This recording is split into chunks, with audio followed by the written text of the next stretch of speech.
Do you think hosting a podcast alone is tough? Well, try doing it with someone else. Where managing different personalities and opinions and energies can be as challenging as choosing the right wine, right entree, or maybe even a lot harder.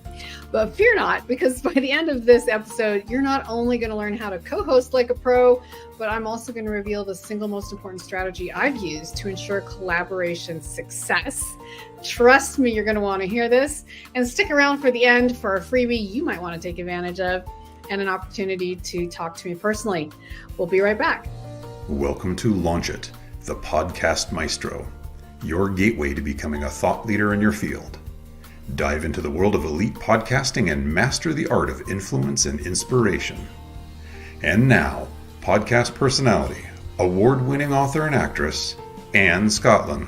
Hi, welcome back to Launch It, the Podcast Maestro with me, Anne Scottlin. I am here to give you the inside scoop on your podcasting success. And today I'm talking about collaborative podcasting. If you've ever wondered how some duos make it and some look so effortless, and some of the co-hosts you've seen me work with, well, I've got the answers. So let's dive into the art of co-hosting. But first of all, please like and subscribe. Love to hear from you. Shoot me your questions or comments right here in the feed where you're listening or watching today. Even shoot me an email directly, contact@annescottlin.com. I'd love to hear your questions, comments, and suggestions for the show. And copy and paste this link, whether it's streaming now or whether you're watching it afterwards. Shoot it to someone else who might enjoy this and jump in and have some fun with us for a few minutes. So why collaborative podcasting? That's a question a lot of people ask me when we're first getting started on them and their brand. And they're saying, okay, so should I be a solo show? Should I be a dual host show? Well, there's a lot of pros and cons to both. So let's talk about it. I think it's, Edison Research, I was looking up the other day, said that actually over 22% of podcasts have more than one host. So right there, you can already see that 80% of podcasts tend to be one solo host, but over 20% have a co-host. And why is that important? And this also seems to be a trend growing right now in co-hosted podcasting, just like trend in video podcasting over audio only podcasting. Co-hosting is cool, but it's not required. So we have known for ages how fun it is to have two hosts, whether it's Lennon and McCartney or Jordan and Pippin. The power of a dynamic duo is always just has something special to it, but it's not always smooth sailing in any show or in podcasting. So I'm going to help show you today, how do you turn that potential chaos, and what chaos could there possibly be, into amazing chemistry that really helps promote you and your brand. Okay, so understanding the power of having a co-host. Did you know that podcasts with two or more hosts have a 15% higher listener retention rate? That's according to PodTrack. So this is good, but it also tells you right away that this doesn't make or break a show. It really comes a lot down into your personal preference, what kind of audience you have, if they like a dynamic duo chat style format, or if they like hearing it from the authority figure right from the get-go, getting it in, out, done. That is really a matter of personality, a matter of your hosting style, and a matter of what your listeners or viewers want. It's because conversations between hosts often feel more natural and engaging that so many people do like to do it. If you've ever listened to the Smart Less podcast, right, with Jason Bateman, Sean Hayes, Will Arnett, this is a really good example of how co-hosting can bring out the best in each of those three host personalities, right? The show's success really comes from their distinct, unique personalities. I mean, Bateman's dry and Arnett's sarcastic, and Hayes is always so enthusiastic. So working together, they create this amazing dynamic energy. And it's the variety in their delivery that really keeps the audience hooked. Now, this is an interesting point because sometimes it's the comfort of a solo host that also keeps people hooked. So they'll come into that space and they'll be like, oh, I'm in the Anne space. This feels great. I'm just going to listen, learn. I know the energy to expect. But then sometimes I might be bringing in guests or co-hosts in the future, and it changes it up. So you can test your audience with one or more of these opportunities. You can test solo hosting, co-hosting, solo hosting with guests, co-hosting with guests. See what kind of feedback you get by doing testing and making it intentional instead of just random. Let's try this and see how it works. Make it intentional and keep tracks of your metrics. So, but the chemistry between co-hosts, if you're going to have a co-host, chemistry is absolutely positively the most important thing, because each co-host brings their own energy, their own voice, their own experience in the subject matter. And that really matters whether the conversation is rich and lively. And I say lively because it can also be deathly boring. And maybe you've run into a few of those. I don't care what you are learning from a podcast. It is still an extension of, I say this, a set part of the center of the entertainment industry, whether it's for entertainment or education. Obviously, content will partly dictate the vibe of the show, but in general, most people would much rather listen to, I don't care if you're a lecturer at Harvard, a lively and rich conversation, or something that just drones on and on. Which one is going to keep you awake, engaged, and in the case of a podcast or video podcast, tuning back in, right? So, and this is, if you have a dud of a co-host, you're carrying all the weight, plus you're overcompensating for them, and it just doesn't ring clear. It feels awkward and bulky, and like everything is with effort, and the audience can feel that instantly, whether they know it or not. They can feel it, and it's going to affect your retention level, or how many people tune in and stay tuned for more than a couple minutes, right? So let's talk, how do you manage these different energies and opinions? I mean, balance is everything. So think of co-hosting as a seesaw, teeter-totter. What did you call it when you were a kid? I called it a teeter-totter, but then I don't know. Anyway, the thing that goes back and forth that you don't even see on playgrounds anymore because they're technically really dangerous, at least in some places. But you have to maintain balance. So you can have one host who's like a fact giver, and the other one can have color with stories and humor, but it needs to balance out. I've been in opportunities where I could co-host, and the other person was such a fact giver that they never kind of let me bring in the color and stories and humor on the other side. So you do have to find it. Or this might just be when you're starting a show, and over time you can find that balance. So the Daily Stoic, if you listen to that with Ryan Holiday, so he often pairs his philosophical analysis, right, with guest co-hosts, which is another interesting topic. Guest co-host, not co-host the same every week, anchor co-host, if you will. But he really pairs his philosophical vibe with co-hosts who bring these real world stories into the mix, and really creates this well-rounded, this balanced conversation, which I really love to listen to. So here's a tip for you. Assign the roles and make that clear from the beginning, but allow flexibility. In other words, one of the things I do, one of the services I offer as a host and co-host, is co-hosting for other people's shows. So when I set that up with them and they're like, I just do better with a co-host, someone to fill in the gaps, to keep the flow light and easy. They say, so, I want you to come in. I'm like, okay, well, let's assign roles. What kind of style? Are we both authorities on the subject? And if so, how do we want to rotate that so one person isn't monopolizing the conversation? On the other hand, do you want me to be a student of your expertise and ask you questions and let you answer them, and create this really kind of fun learning experience where we can play back and forth, but you're kind of the authority figure, right? Or do we both want to goof around and just make it fun, and then occasionally bring in elements of, seriousness through subject matter or guests? There's so many ways, but if you can have that conversation with your co-host in advance about assigning roles, it really helps create a sense of calm from the beginning. And then also explain, but we want to allow flexibility, mix it up, who takes the lead, let's get a little experimental sometimes, right? Have that natural vibe that comes, but also know kind of what your job is. It's really hard to do your job well if you don't know what your job is. So have those discussions in advance.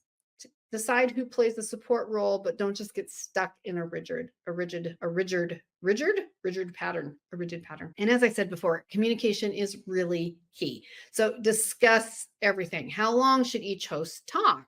One of my go-tos, and it can vary by show, is no more than about 2 minutes per person. That is not a rule of thumb. That is based on some of the current shows I've been doing with other hosts. In other words, some people are used to lecturing and they will go on and on and on with really good content. But then what's the point of the other host even being there if they can't even comment or ask a question or interject? Or I'll have this great, amazing story come to mind that fits perfectly, but there's no place for me to ever jump in. And then they switch topics and you lose that opportunity altogether. Another thing that you want to talk about, which is really funny because it's like, we all go sometimes into podcasting or other production if we don't know better and be like, oh, we'll just see how it happens. It'll all unfold naturally and organically. It'll be great. But we never talk about things like contracts with exit strategies or how to handle disagreements. These are some of the smartest things you can discuss on the front end of your relationship or your show so that you don't run into a lot of really messy challenges midstream and everyone knows what to expect. So, for example, love him, hate him, no opinion, Joe Rogan and his former co-host Brian Redban, of course, from the Joe Rogan Experience, had that famous rough breakup, right, over creative differences. And Redban's humor often really clashed with Rogan's serious tone. And ultimately, they weren't working well off each other anymore. After a while, they were it's like having two single anchors pulling in different directions. But even later, Rogan admitted that they could have worked better as a team if they had really communicated their differences much sooner. So again, don't be afraid to jump in and communicate. Some of us have had to work that over the course of our life and career. Some of us really hate controversy and stressful conversations. But I have learned when you have those awkward conversations up front, when you establish clear expectations with both parties and create an open place to have those discussions, like once a week or once a month, we're going to have a coffee where we can there's nothing, clear the air, anything at all, and have fun, find out how we can support each other best, set up dynamic opportunities to converse and set up expectations in advance and then revisit them, because it will change over time. When you're doing the first season of a show, it often takes a while to fall into a natural dynamic. Take any of your favorite multi-season TV shows with multiple characters, especially, and see how long it took them to kind of find their groove, find their rhythm with their fellow castmates, right? So it's the same when you're hosting a podcast, audio, video. Find how to find that dynamic. It might take you a while to test it out. So don't set it rigidly, let it be flexible. So in your frequent and periodic reevaluation sessions with your host, co-host, you can talk about it and see how do you want to contour, change, slightly adapt the show to make it even more popular. And respect each other's strengths. This is such an important thing. How do you complement each other's strengths for a more dynamic show? For example, if one person is a preeminent fact giver, then you want to really feature them as that authority figure. But if they're dry and you bring spark, personality, fun, humor, and stories to it, you're tremendously complementing your overall presentation, not distracting from it, if you really study each other's strengths. So sit down and do a good old-fashioned mind map, if nothing else, on paper, digitally, I don't care. And what are your strengths? What are theirs? Talk about it, drag and drop, or use a pen, whatever. Do it on the back of a napkin, I don't care. Good old Hollywood style, right? But come up with what are your strengths and what do you want to play to in your role on this show? So another pair of hosts that I think of right now is Armchair Expert with Dax Shepard and Monica Padman, right? It really works because Padman reins in Shepard's but Shepard really provides the energy. So see how it's like this really delicate push and pull relationship where each host amplifies the other's strengths. Well, we're going to take a really quick break. I hope you're getting a ton of value out of this and deciding whether co-hosting is for you. I am going to be right back. We're going to talk about how to continue to have that smooth collaboration with your co-host and how to expect things before they happen and have a plan. So stick around. I'll be right back. Over the break, please do me a personal favor. Please subscribe, shoot me a message, check out the website, annescottlin.com, and shoot a link to someone who might like to listen to this episode as well. I'll be right back. Picture this. You have worked your whole life to become an expert, a leader, a change maker, but you're so busy, most people will never discover you to recognize your work. Anne Scottlin, founder of Podcast Maestro, understands this challenge. With a decade of Hollywood experience and a proven track record as a business coach, Anne turns seasoned professionals into thought leaders through the art of podcasting. Podcast Maestro offers plug-and-play services, handling everything from pre-production to distribution, so you can focus on your message while Anne and her team manage the rest. Leverage Anne's Hollywood production knowledge, strategic business insight, and social media expertise to amplify your reach and impact. If you're ready to elevate your voice, connect with Anne Scottlin at Podcast Maestro and begin your podcast journey today.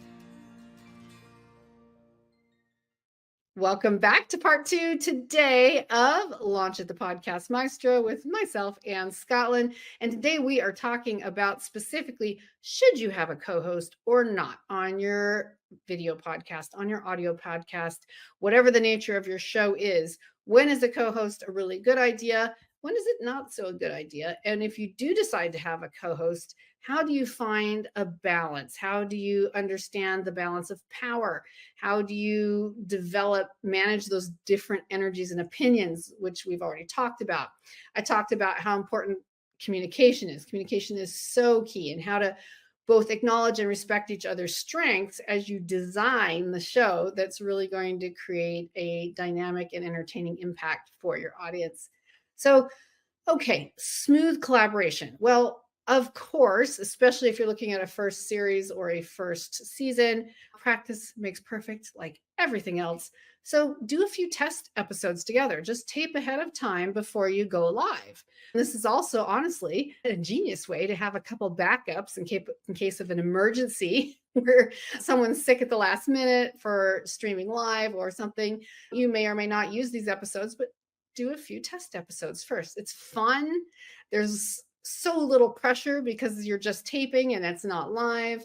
And you get this opportunity to build chemistry and find your rhythm. And he says this and I say that. And she makes this comment and I always roll my eyes or I always laugh. Or there's a thing, like we have this dynamic where it's fun. When you watch two friends having fun, if they're talking about something that you really enjoy, a topic that interests you, then it's hard to not listen, because when they're having fun, remember, if you're having fun, let's phrase it that way, your audience is probably having fun too.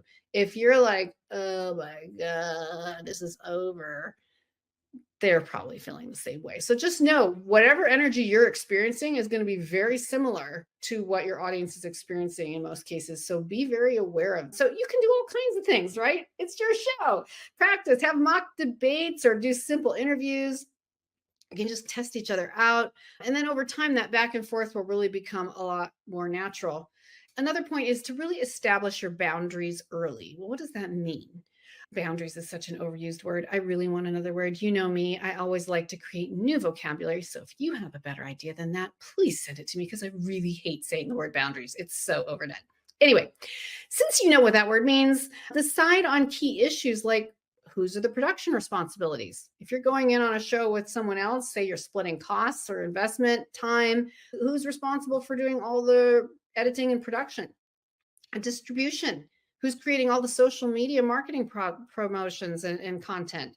You know, that's something I do for my clients, because most of my clients don't want to bother with any of that. They're like, I just want to plug and play. Can I show up for 25 minutes and just talk, me or my co-host, or 60 minutes, whatever? Can you pull up an outline for us? Can we just go? Can we have fun? Can you take it from there, edit it, fix it, add things, add visuals, insert the commercials in the right place, put it on the audio platforms, put it on the audio video platforms, put it on my social media? I don't have time to mess with these things, but I think this is something that the public is really going to love. So please do it for me. That's the easy way to do it, I can say. But if you're not doing that, if you're not using a pre, during, and post producer, then talk about whose job is it? And let's not create a lot of friction and also cost, right? I had an example one time where there was a misunderstanding on who was going to be paying for the cost of the show. And it ended up being me, which of course had some of its own cons. And so I had to decide, is having this person a co-host is important as the bottom line? Are they bringing in more because they're on the show or not? And then you get to make that judgment call, or offer to have them start sharing costs, or decide to go solo, decide to get a different co-host. There is no right or wrong answer. It's one you get to make, thank goodness for yourself. But these are so much better handled if you think about it in advance. So just help prevent that future friction possibilities. Like My Favorite Murder, the podcast. So Karen Kilgariff and Georgia Hardstark, they sit down. They sat down before they even started the show, and they set clear boundaries. They've said in interviews that how they were going to distribute the workload once the podcast really took off, because they said if you don't set roles, we would have not been able to sustain the show. It would have been too much. This helped them continue growing without completely burning out, which is something that we do talk about, podcast fatigue. We've mentioned it in other episodes, and we're going to talk about it again, very likely next episode, actually. So yeah, really explore those roles. Stay flexible. Sometimes your co-host will really surprise you with a new idea or direction. And if you're a certain kind of personality, you're like, no, that's not what this show is about. This is never what the intention of this show is. Couple things. One, if you can't stand it, don't do it. And also realize you may not have a co-host anymore. Alternatively, be flexible. Be open to new ideas, new directions they might suggest, appreciate the insight they might have, and be open to adjusting and changing formats when it's needed. And let the metrics answer the question. You can never do enough testing. Check other episodes for more on that, or reach out to me. You can never do enough testing. So before you just shoot an idea down, try it. Besides, for one episode, if you try something totally different, your audience is going to recognize it and they're going to react one way or the other, right? It's like, we love this, or we hated it. We'll see which one rises to the surface, right? But just be open to adjust that format when it's actually needed. Stuff You Should Know, another great podcast with Josh Clark, of course, and Chuck Bryant. And they've been podcasting together for years, I think over a decade. And their episodes often take these unexpected turns because they really allow room for flexibility. That's actually become part of their brand. It's what their viewers and listeners appreciate and expect. And that spontaneity really keeps the audience engaged. So that's become literally part of their brand, right? Well, then when to walk away? We hinted on this a few minutes ago. I hinted on there might be parting of the ways at some times for a variety of reasons, but give yourself an out for starters. Have an agreement or contract that does have an exit agreement, an exit policy. How do we draw things to an end while maintaining a congenial relationship? We don't have to go to war on this. Have the financial elements spelled out, have the responsibilities spelled out, have the contract or agreement spelled out. Did someone sign on to stick around for the whole season, or is it month to month? What is the agreement? And know when they have or haven't violated that agreement, or if you're willing to make exceptions, but spell it out in advance. I'm not talking about getting a lawyer unless you're already a really famous person, a famous host. I'm just saying at least get it down on a 2 to 4 page document, so that everyone is really clear, signs it, dates it. At least it shows goodwill and you have a plan for moving forward. But sometimes, no matter how hard you try, the collaboration isn't working. So knowing when to pivot or even part ways is really crucial. The co-hosts Alexandra Cooper and Sophia Franklin had Call Her Daddy, the podcast Call Her Daddy. Their partnership fell apart over creative and financial disagreements, which is almost always one of those two things. And occasionally it's just interpersonal. But so it was a really tough break for them and their audience and their fans. but it also demonstrates the importance of really having those clear expectations, that clear communication right from the start. So my final thought for you today is really trust your gut on this. Trust your gut on the topic of hosting solo or co-hosting. And if the energy is dragging with either as a solo host or as a co-host, then maybe it's time to refresh your format or just mix it up or bring in a third voice or make a clean break or switch it up by season or test it during one season and see what your fans say is the absolute hands down favorite. So do those things and play with it and just see how it goes.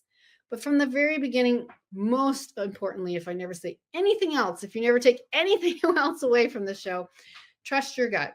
Because every time I've trusted my gut, things have gone extremely well. And every time I've pushed it because I wanted it, or I wanted to be affiliated with someone else's name on a show, or when I was pushing, there's something about it. It just doesn't work. It's like from the day one, this might be great for my brand, but pushing it is not going to be a win-win chemistry in the end.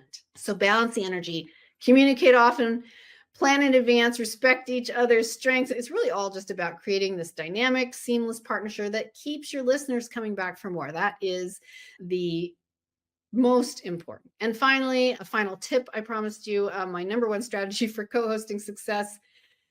I already mentioned it. Schedule off-air time to really build that personal rapport, not just for solving issues over a virtual coffee once a month, but just to create fun outside the studio, virtual or literal, whether you go do fun things together socially or with your families, or just the more at ease your chemistry is off air, the more at ease your chemistry is on air. And the people I've had the best chemistry with as co-hosts have been people that I've known for a while or have a serious passion that are very similar to mine.